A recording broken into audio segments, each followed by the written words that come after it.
Thank you very much for reminding us that we do want to record this. And Well, I didn't see it. welcome, everybody, officially as we begin. Thank you, Jeff. Okay, Jeffrey, get us started.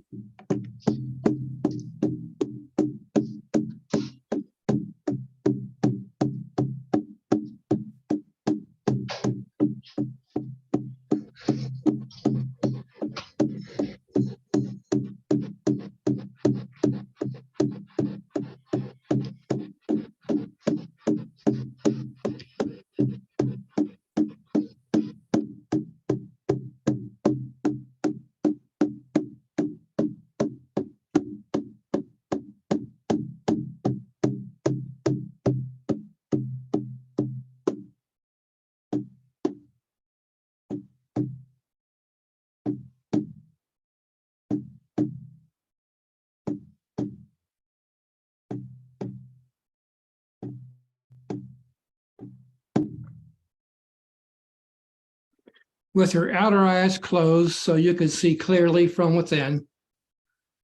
And as you breathe easily, focus on your inhalations and out breaths, and on the compatibility between your neuroverse and your heart center as you relax. In this gathering of like-minded beings, we celebrate our collective, unequivocal, unconditional love for one another. Indisputable mutual respect and trust. Loving memories. Collaborative moments. Laughter and joy. Playfulness, understanding and respect for our differences, and championing our inclusiveness, loving kindness, unfailing support, and namasteing one another. Won't it be wonderful when one day unconditional love, mutual compassion and respect, and shared openness are the shortest distances between people. So from a loving heart, we issue humankind a blanket pardon, forgiving everyone for any mistakes they have made, which will make our collective route to global love, compassion, and loving kindness a reality.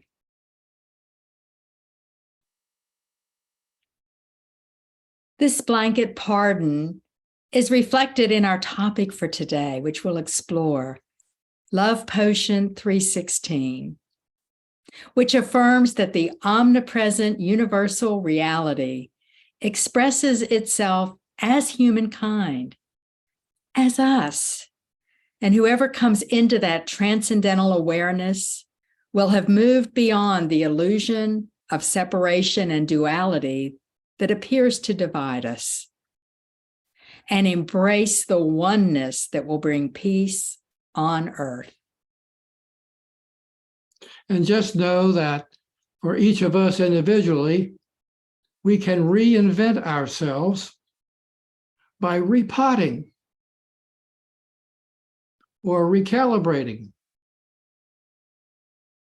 or retooling ourselves so that we can underwrite our love potioning by aligning our human nature with our innate divine nature. It will keep us centered on the truth that we can choose wholeness instead of negation. We can choose faith instead of fear, confidence instead of confusion, victory instead of victimhood, wealth and health instead of illness, truth over error, and love and compassion instead of ill feelings. We can sow seeds of forgiveness and love, release any and all grudges we're holding on to. With forgiveness, we can harvest the gold of a heart open to love, the gold of inner peace, and the gold of deepened relationships. Love Potion 316 helps us gain the clarity that happiness, harmony, compassion, love, and inner strength aren't condiments. They are the chief ingredients of living a content and happy life. It's a holistic state of conscious resonance, of beingness that unifies us and harmonizes us with the very wholesome fabric of life itself. It underwrites our entire human nature, which is both finite and infinite, human and divine, temporal and eternal. It will help us acquire a thirst for authenticity and keep us from getting ahead of ourselves, beside ourselves, and behind ourselves as we walk the spiritual path on authentic and divinely attuned feet. We'll use plenty of vocal acupuncture. That means using positive affirmations, affirmative prayer, optimistic phrases, thoughtful mantras, and positive self-talk as often as we can, because they will relieve any tension we may be feeling and help us create the reality we want.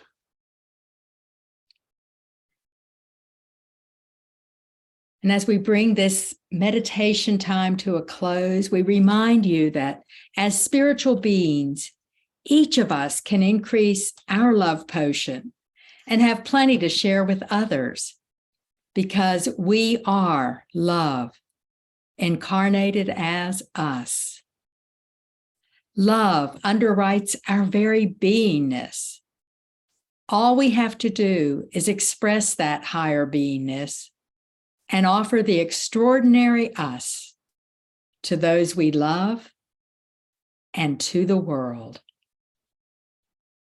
And so when you're ready and you want to share your love with this amazing group, just open your eyes, rejoin us with a great big smile. Welcome back, everybody. And look, our group grew while we were meditating. We attracted Nancy and Janice. Yay. Hey, guys. Other Jan. One Jan was with us, and the other Janice was here.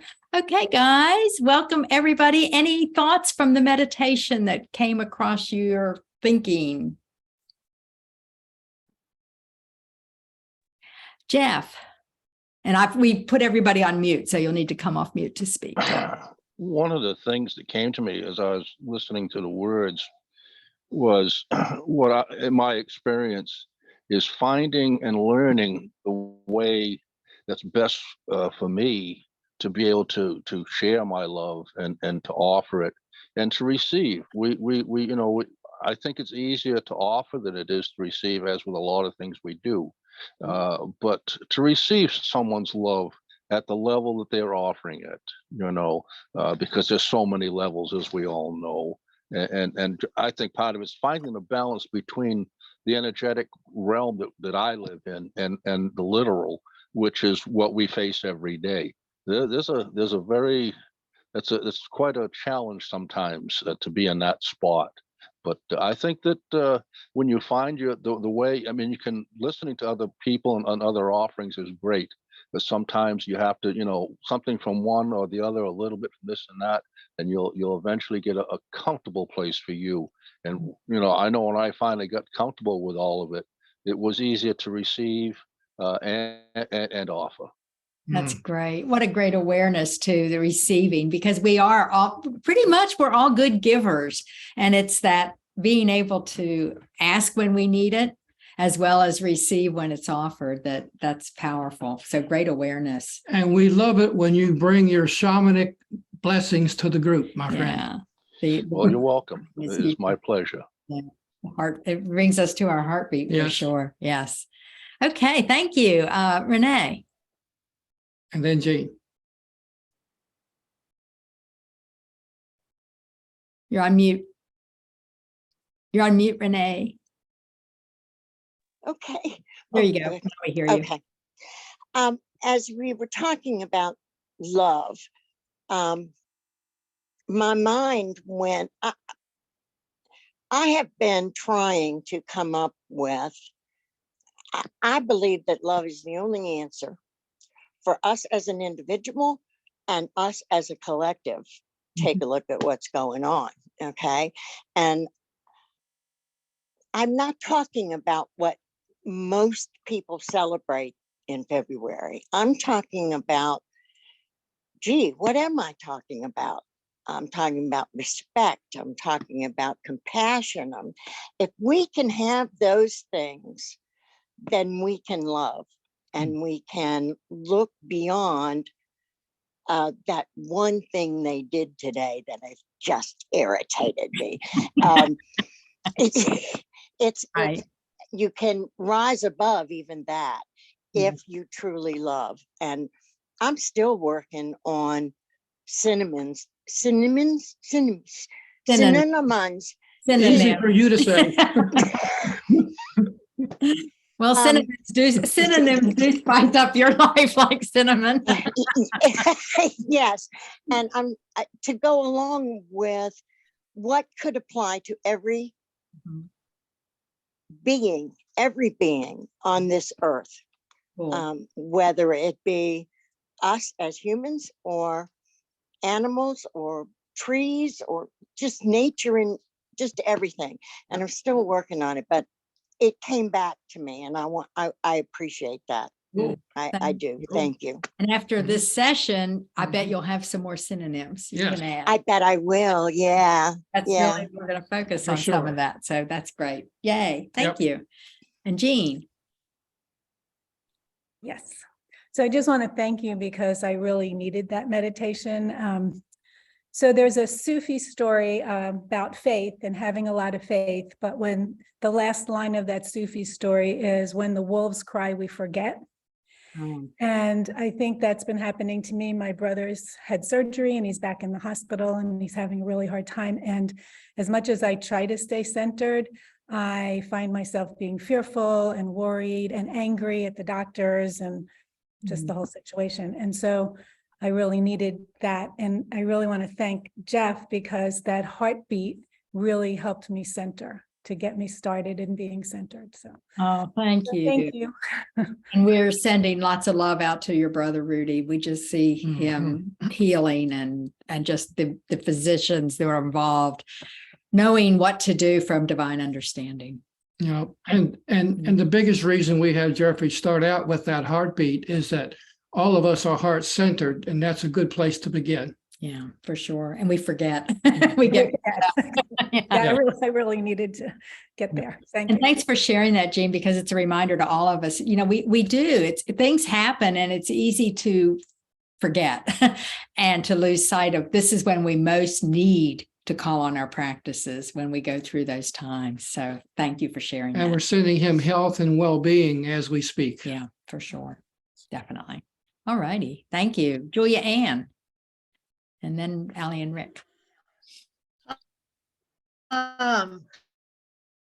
Well, my own meditation this morning, some of my thoughts were Oh, she froze on us. around the Am I okay? Can you Yeah, hear me? You froze for a minute on us, but now you're back. Okay. Well, you're okay. The connection's be not quite right. restored. Yeah, I just got the message. My connection is unstable. So be restored by the renewing of your mind. So I was thinking about renewing, and then another thought from decades ago came. I used to have a big picture of a flower, and it said, "Bloom where you are planted." Yes. So then this morning, when Bill says repotted, I'm like, it Yeah. was amazing. And I also love the heartbeat. And okay, there was something else, but it's gone. So I'll talk about it later. It'll come back around for sure. But thank you. And you know that Be Transformed. That's you're going to see that tomorrow in Monday Musings. So that's so funny because that's one of the things that we put in Monday Musings, a take on that word first, or that phrase. So you must have had a precognition. I guess I am getting more of that. And I just remembered the other thing I wanted to say. I learned French and I spoke French for a few years in college. And what I loved about that language is they have so many different words for all the different kinds of love. And I don't know if it's a dozen or 2 dozen, because I exaggerate. So, but there are lots and lots and lots of different words for love in French. Yes, there are. A couple other languages are like that too, where they have just a variety of, depending on what you're describing. So it's more specific. Yep. Yeah, good point.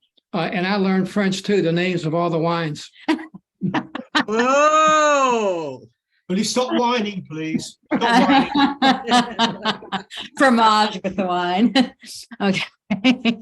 All right. Allie and Rick or. So what I was thinking when we were going through that meditation is a couple of things. One is that for me, one of my challenges in life is to love people that aren't lovable. And, it's easy to love people that are lovable, but for me to go to that next step and love people that are more difficult to love, whether they be relatives or times when friends are doing things that are particularly lovable, that is sort of a challenge for me. And even sometimes loving people that are lovable, but at times do things that are upsetting, that can be even more challenging. So to me, that's just a personal challenge that I wanted to share. And the more that I do love, whether it be, locally, meaning people that are directly around me or bigger in the world, the better I feel. That's great. Yeah. Nice practice. And that is so true. It's so easy to do all this stuff when everything's going well, or the people are nice, or they're people that you like, and they're, it's easy to do all this. It's when it's not working as well out there that it's harder, and important for us to embrace that. So thank you for that reminder. Yeah. Jan. Well, this sort of dovetails into what Allie was saying, but the thing that struck me, and the thing that I remember through the meditation that it's held, that's still with me, is that it's not a condiment. Love is not a condiment. Compassion and harmony and whatnot is not something that I go and I sprinkle when, all right, I'm having a hard time, I'm going to just sprinkle a little bit here, or, or you know what I mean? I kind of like that it's really it's the main ingredient. It's what holds it all together. Right. And the other. So anyway, so thank you for that. Thank you. I like that. Good. And it's a good reminder for us too. Yep, yeah. for all of us. That it's not an afterthought. It should be what we bring to the table. Absolutely. Mark. I'd like to thank Ali, because that's exactly what I was thinking too about, loving people that really wind you up. People that cut you up on the freeway and things like that. When you drive after them with a loving attitude to go and cut them up, don't you? Just to sort of show them that you love them, and you want to compensate them. Also, just quickly to say, Renee, thank you for your comment, because I've just realized that you need to add a bit of spice to your life, don't you? So cinnamon is a very good choice of spice. But the other thing I wanted to say was, you mentioned affirmations and affirmative prayer in that meditation. I was wondering if at some point, maybe not now, but you could review perhaps affirmative prayer, because it's something that it keeps cropping up in my mind. Mhm. I'm not sure about it, and it's something that I don't know whether it is something that's I've left behind in the process of moving into a new God concept, or whether it's something I should still carry on including in my new credo, if you want to call it that. Yeah. So, so anyway, thank you, Ali.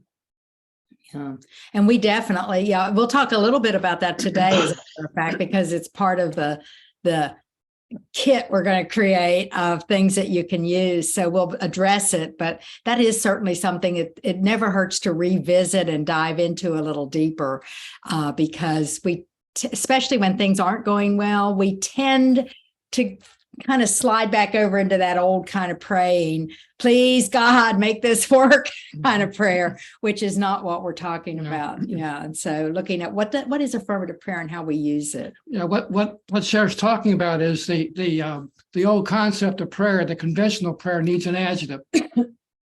Needs an adjective. It needs affirmative. Affirmative to make it useful. Which is different. Yeah, yes. for us. Right. Where we're affirming because we know it already is, and we just want to align with that already isness. Right. I want to get away from the idea of this pleading prayer, or the this sort of desperate situation. They say that a lot of the things we learn, or these practices and principles, are not fair weather principles. They're meant to be there when we need to use them. Right. And as you said before a number of times, action is the only thing that is important in this situation. Absolutely. Yep, exactly. Absolutely. So thank you for bringing that up. And we will circle back around as we get deeper into today. And we'll hit on that for sure. Allie. I just want to share something that Mark made me think of.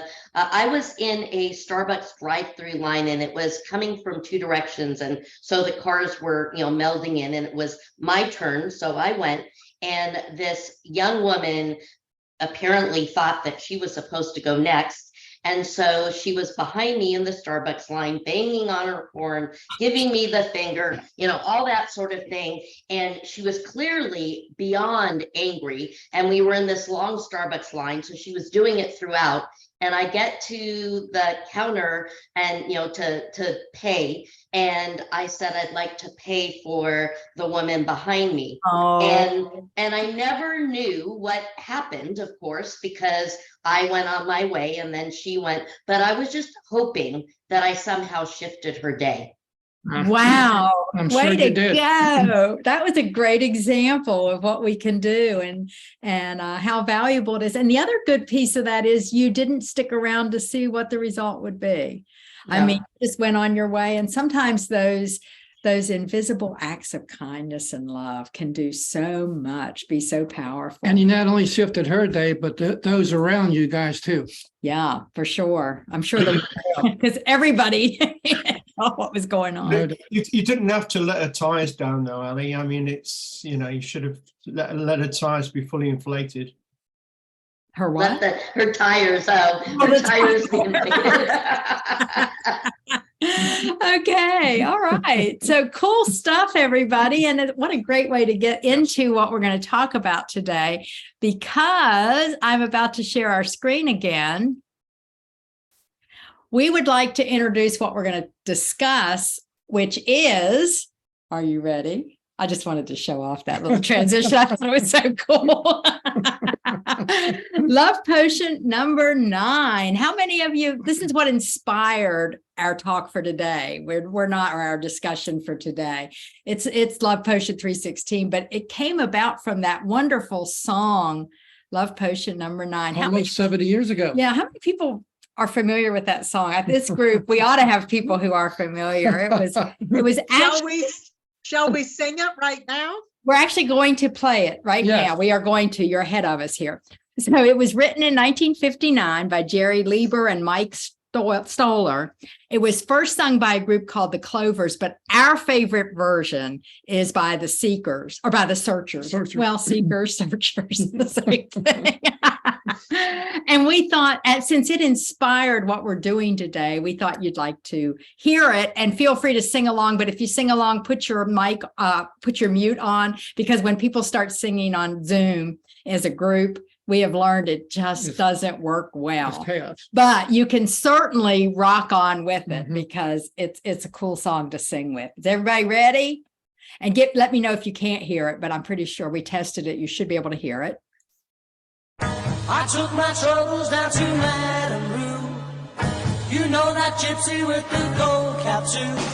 She's got a pad down a Petty Broken Vine, 7 little bottles of love potion number 9. I told her that I was a flop with chicks.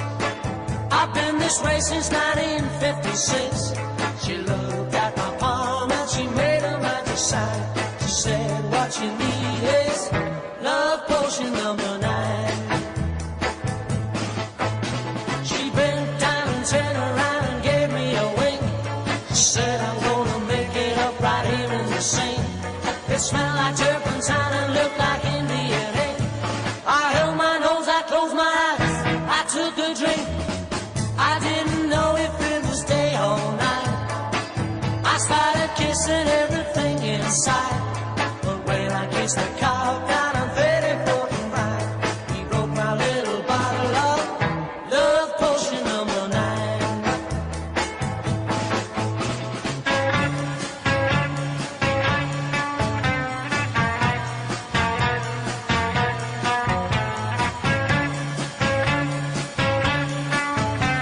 I held my nose, I closed my eyes, I took a drink.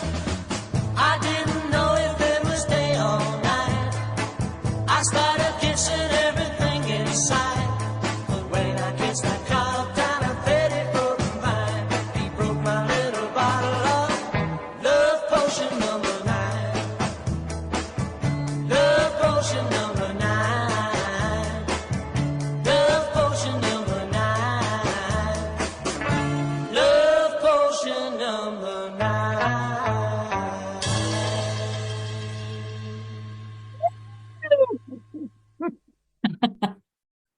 Now, where else can you go and get that at a church service, right? You probably will never hear Love Potion number 9 by the searchers.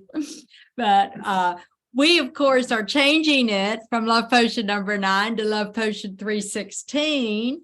And we believe that the original song that we just sang actually redefines the material skin school kind of love, and that's Love Potion number 9. Which is nothing wrong with it. right. But we're moving more into a meta-spiritual interpretation of Love Potion 316. Okay. So can you figure out where this is coming from?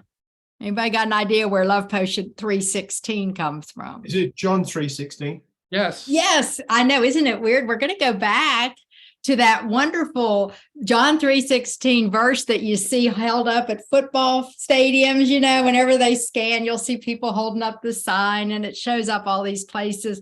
And it's called the Great Love Chapter.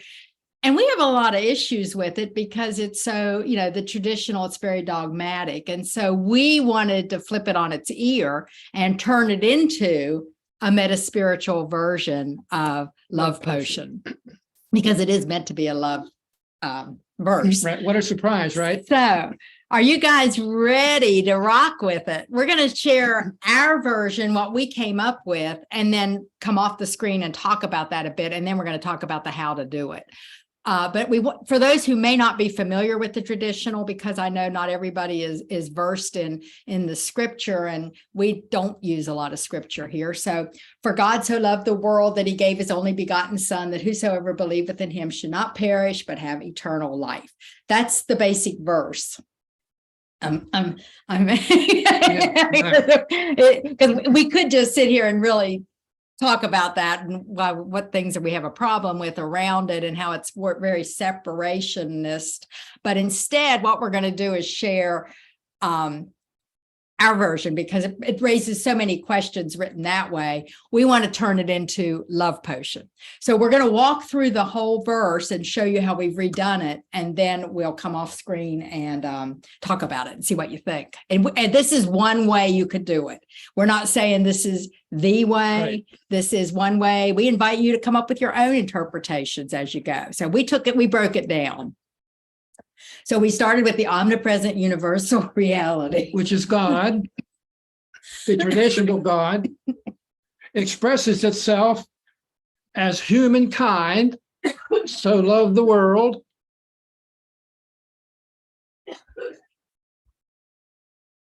Through its cosmic logos nature as us, the only begotten, and whosoever cometh into that transcendental awareness, believeth, will move beyond the illusion of separation and duality, shall not perish, and remain eternally one with their self-realized universal nature, have everlasting life. That's our take on that, because we've taken the anthropomorphism out of it, at least as much as possible. We also left out the only begotten Son. We left out the Son piece of that. All you need is the only begotten, in our opinion. But like your impressions on our interpretation of this, how does this strike you?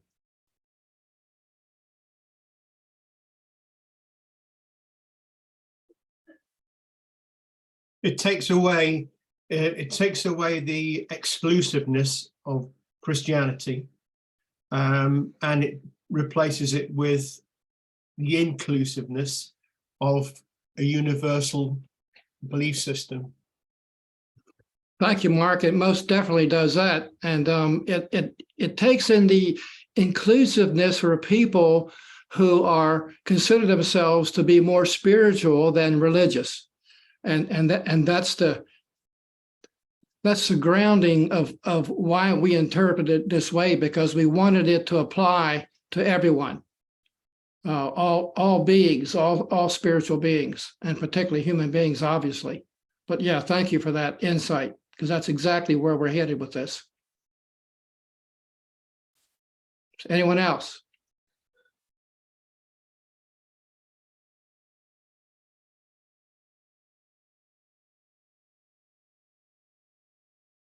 So I was just gonna, this is Jan. I was just gonna say, this was one of the scriptures when we were going through LUT during our SDS that we had to, in front of the, that we had to explain or do a metaphysical interpretation of during our orals as to what. Now, we certainly did not use this languaging back in 2015. I didn't, but it was, I think it takes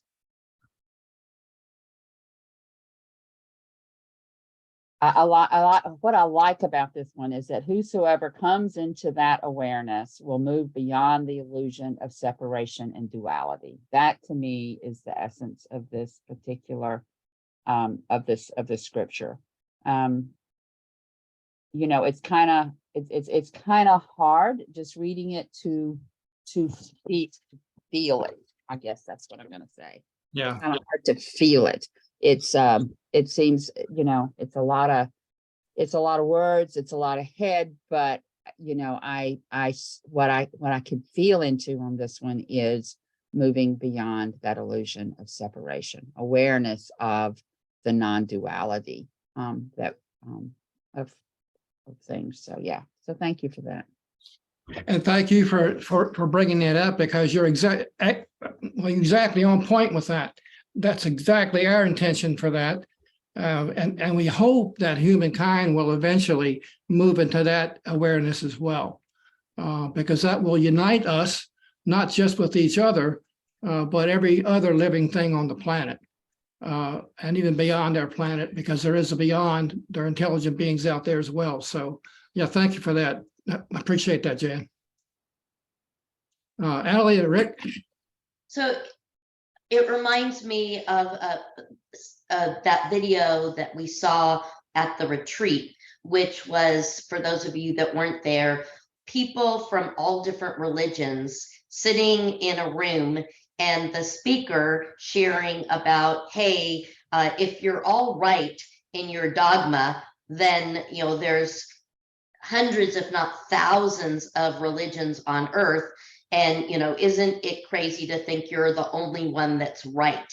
And so John 3:16 to me is the Christian version, and there's Jewish versions and Muslim versions, but John 3:16 is the Christian version of saying, you know, we got it right, and if you don't go our way, then you're going to burn in hell or whatever. And this way of writing it is completely inclusive, where it doesn't matter where you come from, we're all going to experience, you know, whatever it is, you know, universal peace and all that. So that's what it reminded me of.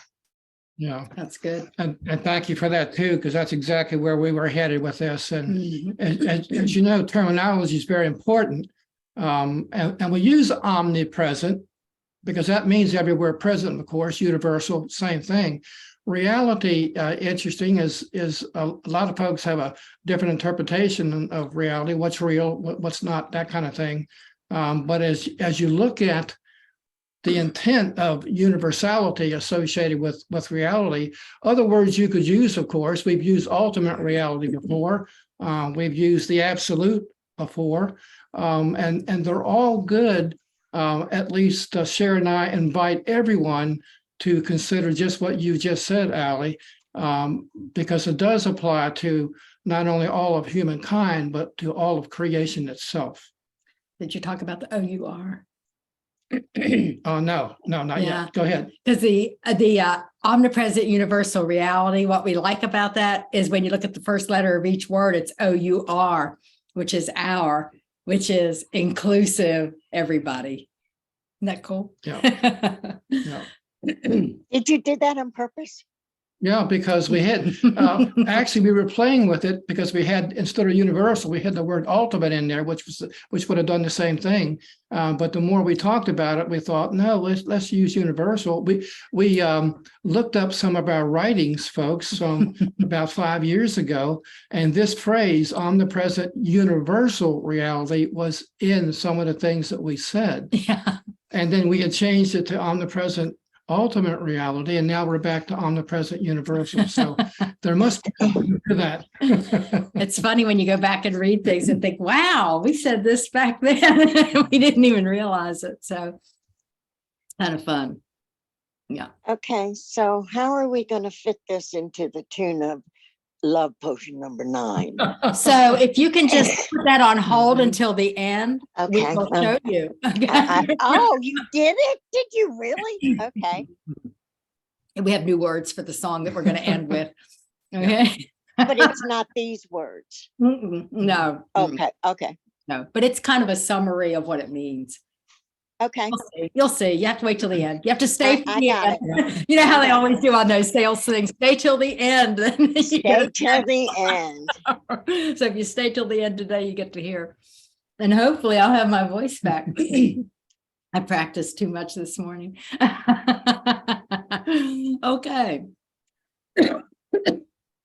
So you've kind of all covered this, right? I hope so. I think so. I'm sure. Yes. Everybody feels good with that? Okay with it? Because we want to make it practical, that which is the key. And so we thought we'd give you some spiritual practices. And it's so funny because this goes right back to, I think it was Jeff at the beginning when he was responding to the meditation, talked about how important it was to love ourselves and to be able to receive the love as well as give it. And for us, you can't really fully embrace Love Potion 316 unless you love yourself and recognize how incredibly extraordinary and worthy and divine you are. And so we wanted to share 3 practices to help you do that. Julia Ann, did you have a comment? Okay. So you guys ready?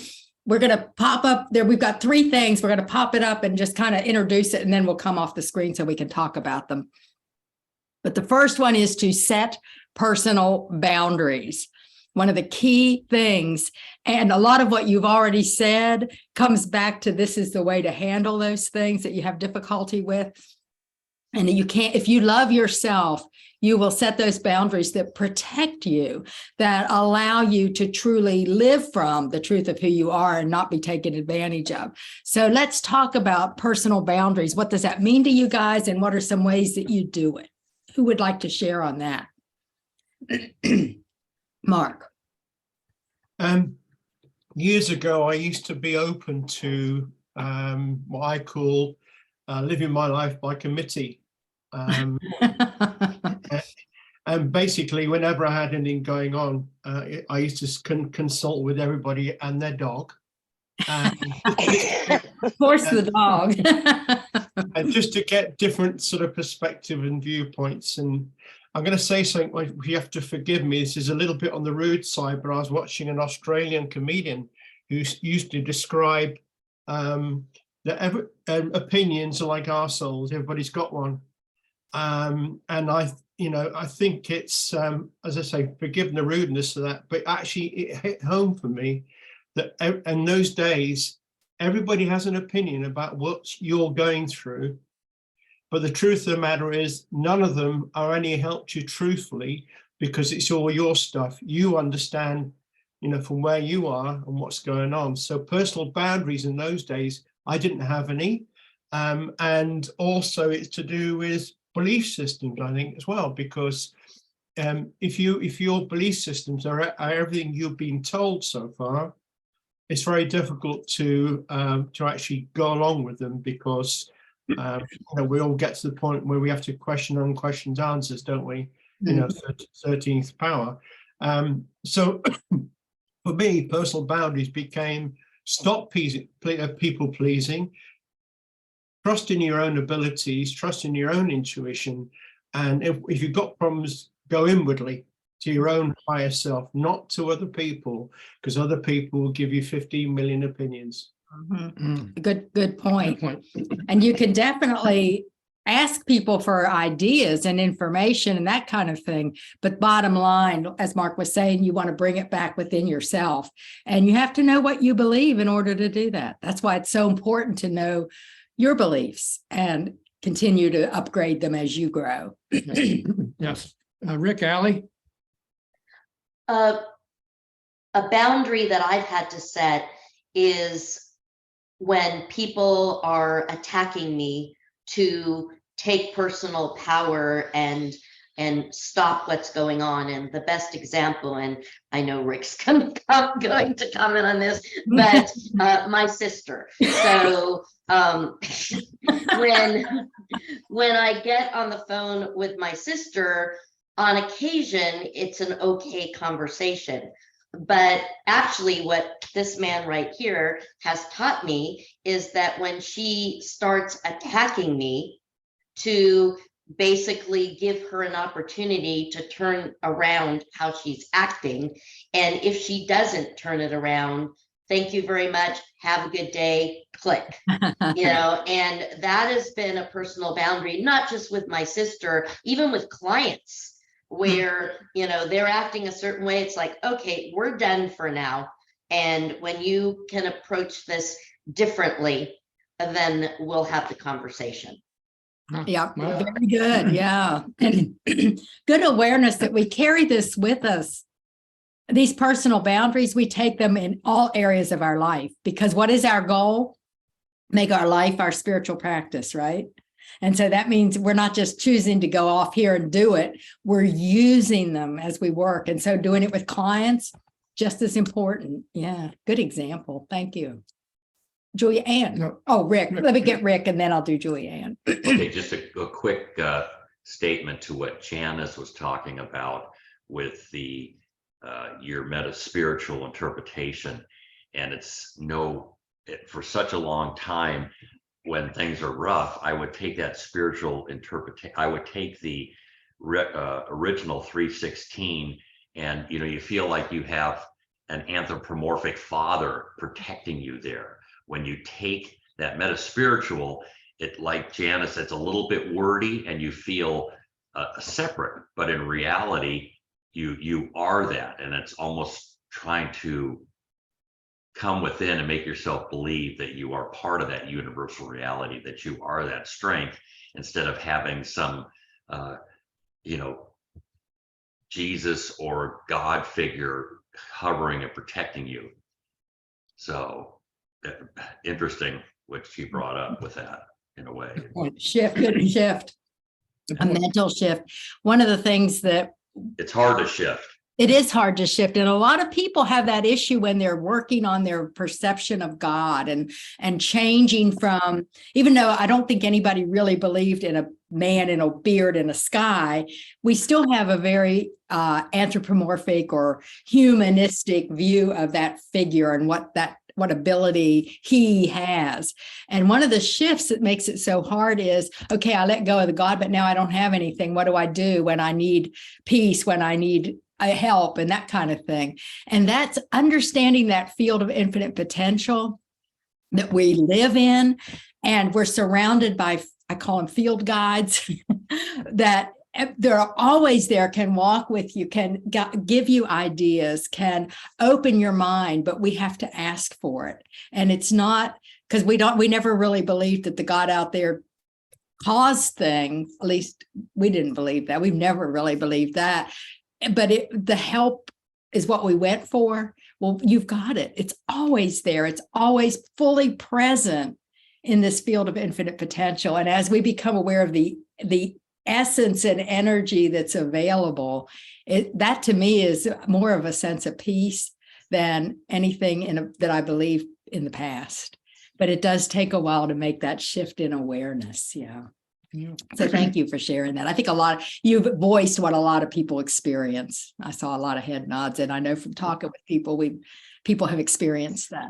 And I have an idea that humankind's penchant for having adopted the anthropomorphic he-ness from the very beginning is because it was the men that went out to hunt and the women stayed around the cave and planted and got the fruits and vegetables kind of thing. And of course, the male got the woman pregnant, and so they needed to keep her safe and inside the cave.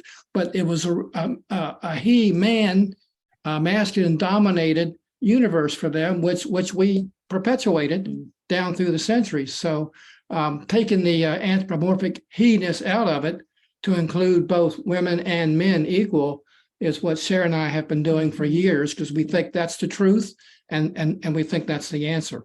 Yeah, definitely. Thank you for sharing that. Julia Ann, and then Renee. You're on mute, Julia Ann. I know. Oh, there you go. My unmute command is no longer working, so I have to do it through the old-fashioned way. Yes. Okay.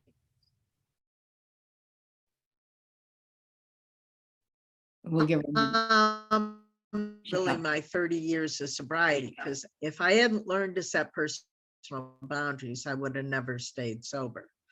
Because the way I dealt with all the boundary violations before I knew that they were boundary violations is I went and got drunk or found some other kind of fix. Yeah. So where I've gotten to with me for this thing is,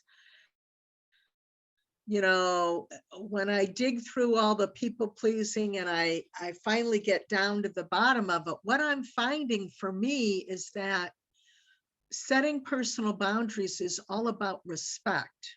And it's about respect for myself, for my own needs, for my own time, my own emotional energy, blah, blah, blah, blah, blah, all of those things. But it's also about respect for the other person. Because if somebody invites me to do something and I check with my heart, that's where I go. I don't do this thing. I feel in my heart, am I called to do this? Am I getting a resonance here? Or is this a no? And I realize that it's okay to say no. And it is actually an act of respect to the other person.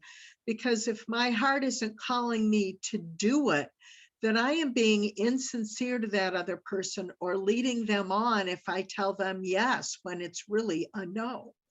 Right.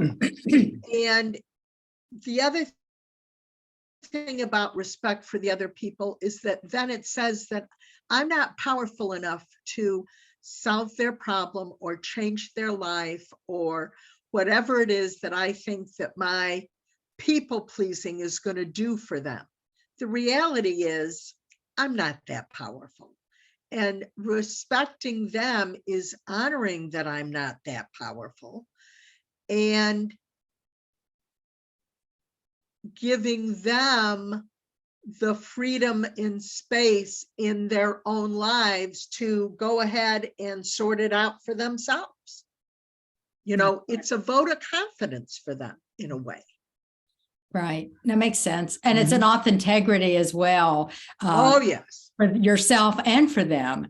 To Yes. be, because if we say we'll do something and we go ahead and do it, but our inside we don't want to do it, we're doing it with grudges, we're doing it with resentment. And so we're not bringing the best us we could be anyway to the situation. So our philosophy is, you know, your choices define your experience. So choose wisely. And once you choose, do it with joy and authenticity. So that's exactly what you're talking about. Thank you. I love that. Good. Yep. Renee. Am I on mute or can you hear me? Okay. Okay. I want to go back for just a minute to what Mark was saying, and Jan too. They talked about it being wordy, the metaphysical version of being wordy. And what I'm finding is that in order for us to get as close as we can to what we really are believing, it takes more words to do that because there are no words out there yet that make shorter sentences for us. It's just it's just not there, and so I understand the lengthiness of it, and that's why I was teasing you about put that to a tune. Okay. You didn't think I'd say okay, did you? No. But so I'm okay with the lengthiness. I think people who are new maybe to this, I want it shortened to the point. I'm kind of a bottom line type person, I guess, in some things. But right now, this is what we have to deal with, and making things lengthy for us to embrace is just part of it. That's my thought anyway. Yeah, thank you. We can shorten it to say, okay, you're here, be nice.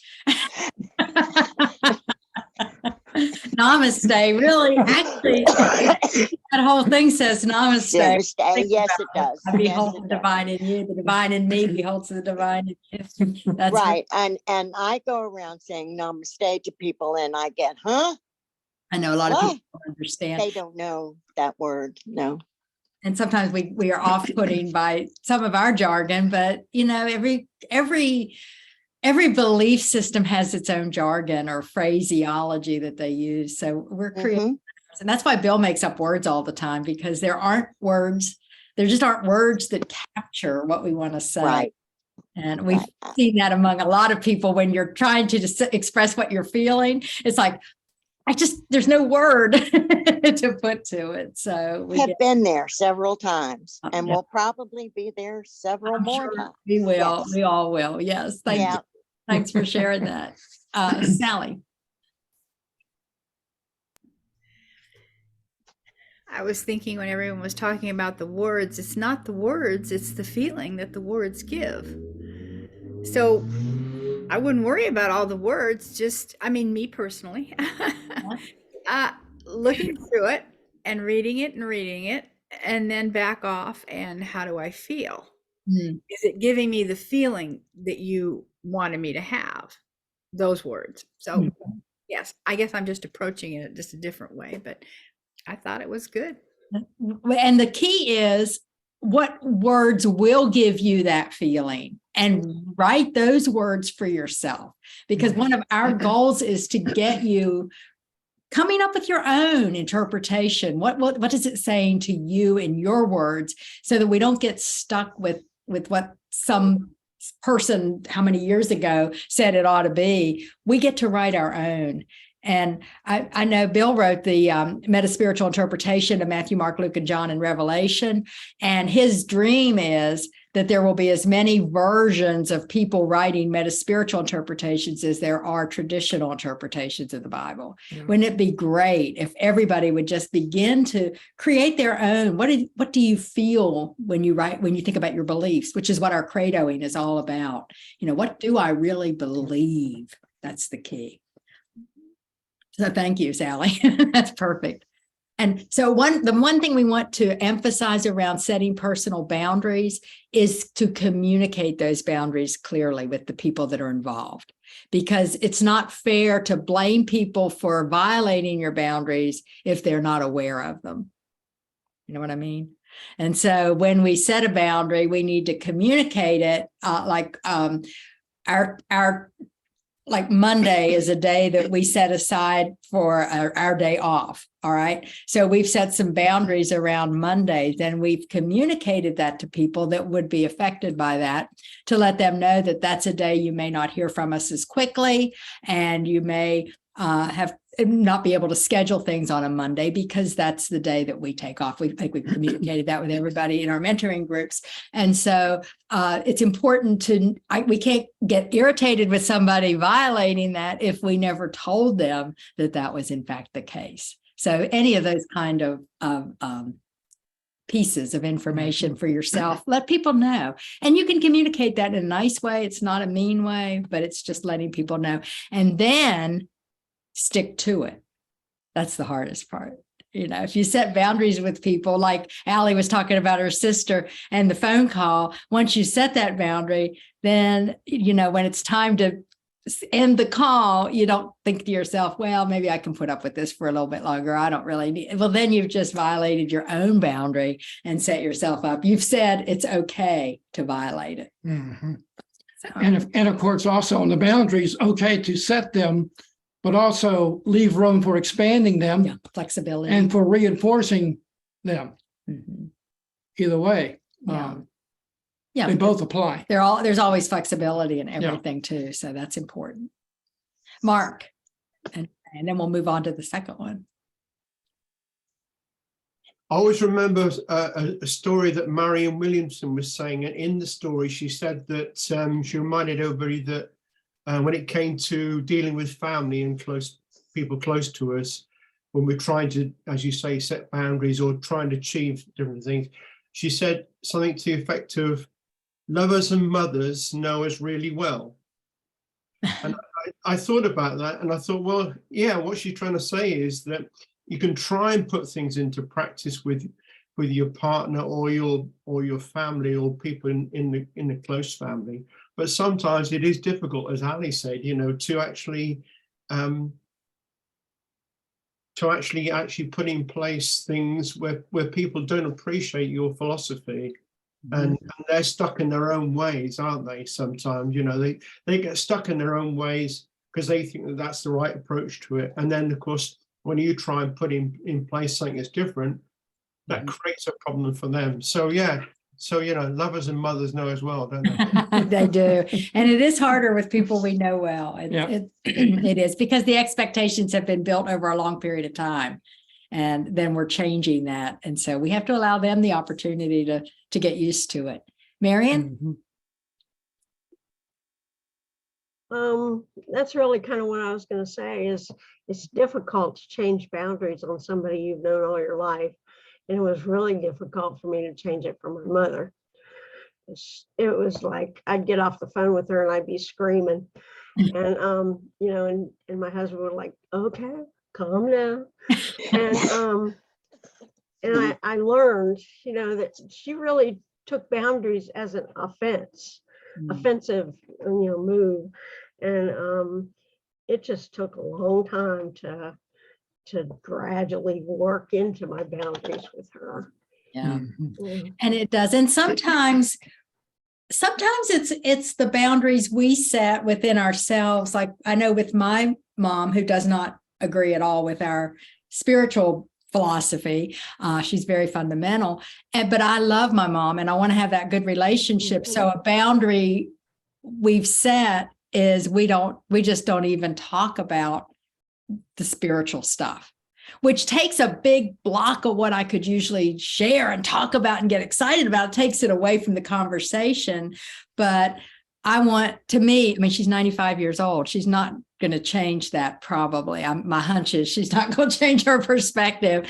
And she means a lot to me, and I don't know how much longer I'll have her. So I really want that time to be joyful. And so I've set an okay for myself. She can talk about what she does and believes as much as she wants, and I'm not going to argue. I'm not even going to bring up what we do, and she knows that. And it's been developed over the years. It's developed into a great way of doing it. I don't feel it's authentic in terms of I'm actually being who I really am, but I'm being who I really am as her daughter. Maybe that's how I can. Well, mostly I had to set boundaries as to how she treated me and how she talked to me. That's important. That is important. A lot of insults and put downs. Yeah. So it took a while. And that's where, like what Allie was using as an example with her sister, there's a time where you say, this is it. When you want to talk in a different way, we can talk again later. And that's when you end it. Yeah. Thanks for sharing that. Yeah, because you're absolutely right. Allie? When you were talking, Cher, it made me think of something that Rick and I are experiencing here. And we've been in our new home, our new town for 2 weeks, and we've already figured out that we're developing different circles of friends. So one circle is around the people that actually are responsible for us being here, and they're very spiritual. Last night we went out with a bunch of neighbors who definitely are not in the spiritual realm, but we had a great time with them. So I guess in talking about what you said, Cher, with different people in our lives, we are bringing in different aspects, and there's things like with the group last night, we would not talk about religion or spirituality because it would immediately separate us. So but we would miss the richness of that relationship that we're developing with our neighbors if we decided that our differences in spirituality, religion would separate us. So it's important to me to focus when I'm with a particular person or with a particular group on the commonalities rather than the differences. Love it. Perfect. That's beautiful. Yeah. And I think you're absolutely on target. Absolutely. Yeah. And as long as we never are sacrificing beliefs we have, for the purpose of being with somebody, if we can be in our knowingness and share where we are similar, I think you're absolutely right. And you are going to be different with different people. I mean, that's just part of what it is. Yeah. Thank you. Renee. Let's back up a little bit when we were talking about setting boundaries. If they are attacking you in your own home, wouldn't it be best to just cut it off right there and usher them out the door? Yep. Rather than letting them have their say?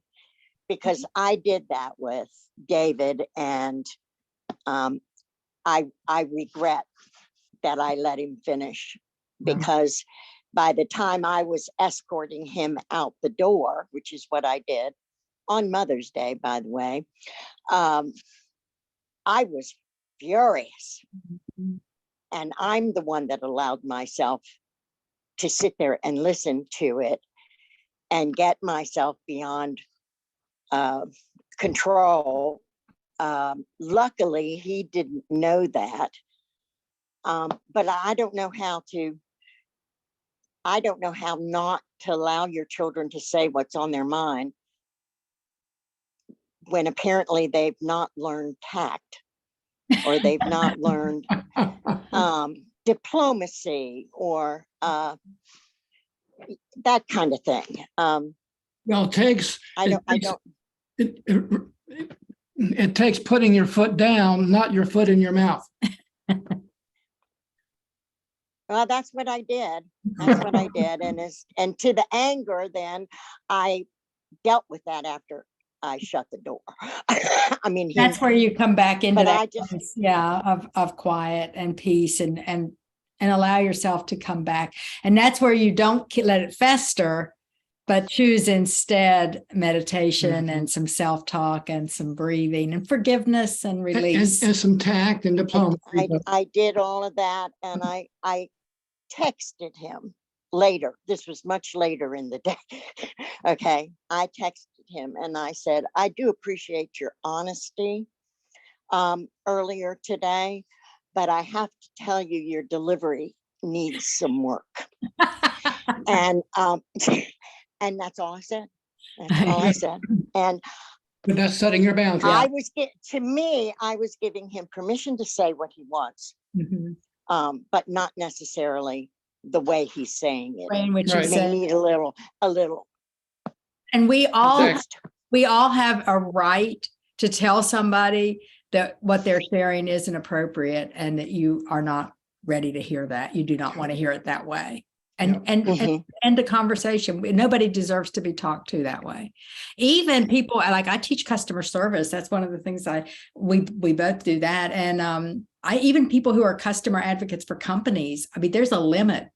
I mean, the customer is not always right, but they're always the customer. But even customers, there's a limit to what you should have to listen to. I just believe that, and I strongly about that. Yeah, Absolutely. So, yeah, and with kids, yeah. I've never felt guilty about that, and yet I know that there was a time in my life when I would have felt so guilty about doing that, and so I had to. Boost myself up with that a little bit. And one of the things we've learned is that guilt and regrets serve no purpose in this present moment. So we need to let those things go. Definitely a big one. Yep. And I had done that. I had done that. So we want to move on because we've got 2 more points and we've got to do our song. So let me just share this real quick. So we talked about personal boundaries. Everybody feels real strongly about that now, right? You understand how important that is. And we did send you the handout that has these points in them as well. So the second one is conduct positive pep rallies. Positive pep rallies. So what is that? You think about what that means. Positive pep rallies, rah, rah, saying good positive things, right? And supporting. So we want positive pep rallies for yourself. Like being your own best advocate, which is partly affirmations, partly affirmative prayer. Mark, you had a comment. I've realized very recently that when you talk about, when people talk about having a lot of support, not just on the physical, but on the non-physical, that I've got a cheerleader team in the non-physical, which help me on a regular basis, but I don't know them individually. I could speculate as to who they might be, but it's not important. What's important is when I need some help, I get that sort of pep coming in from internally, obviously, but it has its origin, I'm sure, in this team that are, with the pom-poms and everything.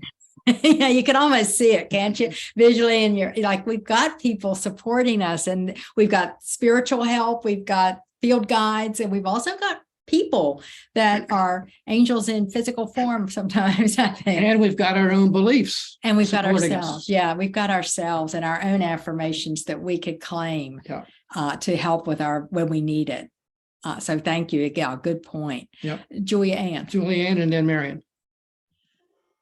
I think of this as positive self-talk. Yes. Yes. And I do an affirmation as part of my grace before every meal. And I usually do affirmations as usually part of my meditation time as well, so that I feel like I have a praise deficit, and like many of us have a praise deficit. So part of that is praising myself, and then it becomes much easier to praise others as well. Right. That's great. Because so many times it's so easy to talk negative and think negative about ourselves because we always pick at every little thing that's wrong. But to celebrate who we are, that's more important. Yeah. Yeah. Marion. Mhm. When you were talking about cheerleaders, Mark, especially when you started that, I wrote down, who are my cheerleaders? And when I was writing that down, I seemed obligated to say, who am I cheerleader for? Who am I a cheerleader for? Oh, How can I do that for other people? wow.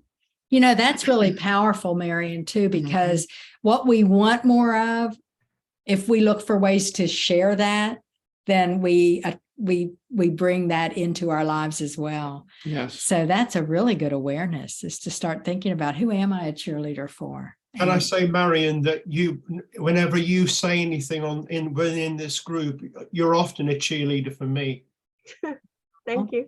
Nice. What a nice Thank thing to you. say. Yeah, that's great. Yeah. Yeah. Ooh. Yes. And folks, other cheerleaders we have in our life are love, compassion, loving kindness, our cheerleaders. Our current beliefs, positive beliefs, are our cheerleaders as well. Certain kinds of animals are our cheerleaders. Our dogs and our pets are cheerleaders when you think about it, what they do for us. Friends, obviously, family, like you guys are to us. Nature itself is a cheerleader. Yeah. So non-human cheerleaders, please include those as well. And of course, affirmations and affirmative prayer, which Mark brought up at the very beginning, both of those are so powerful as part of our pep rallies because it's what we're feeding in. And affirmative prayer is nothing more than affirmations. It's affirming the desire. It's affirming that I affirm that we have money to share and money to spare. That's an affirmation. It's not, oh, please God send money. It's I affirm, I'm grateful. I've started adding I'm grateful in front of my affirmations. I'm grateful. I have plenty to share and plenty to spare, plenty to spend and plenty to lend. I like to rhyme things. But think about the power of affirmations. One of the powers is what we put in our awareness sticks when we repeat it often and often. I want to test that. I'm going to say a couple of words and I want to know how many people can finish this. 2 all beef patties. What? 2 all beef patties. I'm seeing it. Special lettuce and special dressing. 2 all beef patties, special sauce, lettuce, Sauce, pickles, cheese, pickles on a sesame seed bun. Yeah. That's McDonald's. Mark may not know that because that was a McDonald's commercial. And a partridge in a pear tree. Yeah. Oh. Way back in the 70s. Yeah. That was a commercial in the 70s. Yeah. How many, when Love Potion number 9 was played, all of a sudden remembered every word? When's the last time you sang that song? And yet the words just came out because what we put in, and repeat, it stays there, and we could draw back on it. And so we've got a lot of negative stuff we've put in there. We want to override that with the positive affirmations. Okay. How about this one? To thine own self. Be true. Be generous. That too. That's very good. Yes. Or you wonder where the yellow went. Anybody know that one? When you brush your teeth with Pepsodent. Yeah, you see the mouths moving. Again, sorry, Mark. That's another American commercial. Commercial. Okay. That's why commercials work for people, and that's why ad companies exist. Is because they come up with these things that get in your head. You can't get rid of it. Yeah. And like I can't believe I ate the whole thing. There was one, I guess it was North Carolina exclusive or something, but it was about fertilizer. And it was about the ending said fertilizer, whatever fertilizer it was. And then it said with Trell, whatever that is. And this woman from New York we were sitting around talking stuff. And she said, when I moved here, there was this, when I was a little kid, when I moved here, there was this fertilizer commercial that was just bizarre and why, and I sang the whole thing to her. And Why did I do that? Yeah. Yeah. It is crazy how that happens. I mean, though. I was a little kid when I up, learned, yeah. little kid when I learned that. Joy. Unbelievable. Joy, is that applause or would you like to share? It just made me think when you first started and you said love yourself, the first thing that popped in my mind was the Whitney Houston song. And it's been playing in my head this whole day. That's called an earworm. I know, isn't that weird how that happens? So once you think of a song, it just keeps going. So that's the power of what you put in is going to keep playing in your mind. So you want it to be positive for sure. I love it. And then the last thing is to create your own portable self-care kit. And this is a challenge to you to come up with whatever you can have on you as you're doing what you do. So this will be different for different people. If you're out and about a lot, it might be a stone, like your white stone. Here's white stone. But for those who did that, you might have it in your pocket. And you just, or some of those beautiful stones that have their powers written on them, or a quote, you can buy all kinds of different neat stones, and you can just have it in your pocket. And when you start to lose it or you need a little boost, you just wrap your hand around it and there it is, and it flows through you. It's called getting stoned. In a good way. And another would be affirmations or statements or quotes that you have all over, like all across my bulletin board. And I have a little ledge here. I've got all kinds of Post-it notes and poster with little sayings and little positive quotes that are just reminders, because I spend so much time in this spot that it's really good to just take a look and, oh yeah, that's right. And or having someone special on quick dial on your smartphone. Yeah, that you can call right away. Yeah. Eric Donaldson, a lot of you know Eric. He's the one who came on and did about COVID. He's the viral specialist from DC. He always had a playlist because he takes the bus a lot. He used to take the bus a lot when he lived in North Carolina. And he would say he'd have a playlist of upbeat songs that just made him feel good. And so whenever he was traveling, he would just put his earphones on and hit his playlist. And that was his part of his portable self-care kit. It might be in your mind, a place you can go when you need a moment to just be still. You can create your own spot in your mind, your own visual spot. And that can work for you as well. And have your favorite dessert handy. And that can work too. That's fabulous. Yum. So I know we're getting near the end, and we did actually come up with new words for Love Potion number 9. Actually, Cher came up with the words for this. So we'll give her credit. And we want to invite you. We've got it here. We're going to sing it. I'm going to sing it. I'm going to try and sing it. Remember, this is just for fun. This is not the Met performance or anything. This is actually the first time I've ever sung in front of people by myself. It's not an Should we get Simon? Should we get Simon to judge you? I mean, no, he would buzz me, I am sure. But what we encourage is, I'm going to put the words up and you can sing along, but do keep your mic off, because put yourself on mute, because it really does. Everybody sings in at different points. So it's better to have our mute on when we sing, but we would love for you to sing. The words are also in the handout that we sent on the chat box, so you can see them there as well. And I hope my voice is all clear by now. So everybody think positive thoughts. Are you ready? See what you think of these words. See how they hit you. Okay, are we ready?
Oh, Golden buzzer, golden buzzer. Great job. Great job. My debut, Yes. first time I've ever sung in front of real people. Outside of the- We couldn't hear you. You couldn't hear me? No. I couldn't You hear you guys for couldn't hear me? No, No, not very much. Wow. we could hear the music, but we couldn't hear you. Yeah, I think the music was louder than you. Oh, that's probably just as well. Oh, Oh, no, but the words are fabulous, Shan. thank you. Yeah, they are really good. Well, I'm glad you couldn't hear me, probably. No, but you could record it separately and then put it onto the your spirituality I site. could do that, yes. And it would be fun to listen I to. may do that. Okay, sorry you couldn't hear me. But anyway, I guess. We made it so easy to join in with you. Good. though. That's Wow. true. That's You good. know, That so was the we main thing, wanted and to that's what sing we with want. you, Yes, Cher. yes. So, so we owned it some ourselves. So thank you. Good. I hope y'all liked it. It was something different anyway. So a new way to look at Love Potion number 9. All right. Any other thoughts, comments, anybody'd like to share before we wrap up? Yeah. Have you ever thought of going to Motown and making a recording? I mean, you might have an We need additional backup though. Y'all have backup. you might have an additional stream of income. Who knows? For sure. So is everybody ready to get a good potion, a love potion number 316, pure love? Have it permanent, have it evergreen. Have it evergreen within yourself. That's our wish for you. We affirm that you are extraordinary. Let's just take a moment in our joy and celebration and laughter and fun and true love, one for each other, and just celebrate this wonderful group, the wonderful ideas we share, and all the amazing practices we put into place as we walk the spiritual path on positive, practical, prosperous feet. And so it is. And so it is. Yay. And for those who Yay, thank you. That around was with our- great. I loved it. Good. Oh, good. And as usual, we'll stick around for lunch if anybody wants to stay and chat and chew. We'd love to do that. We're going to go get our food and we'll bring it right back. And we just love you guys. Thank you so much for being with us. Big hugs. Yes. Hug. Love you, Jan. Joy, it was great having you with us. And Yes. come back. It's great to see you again. Good to see everybody. Everyone. Yay. Yes. All right. I'm not going to be able to make lunch, but I would love you all and thank you for a great cafe. This was wonderful. Good. Thanks. Bye, everyone. Bye-bye. Yay. Enjoyed it immensely. Good. Thank you. That's great. Thank Thank you.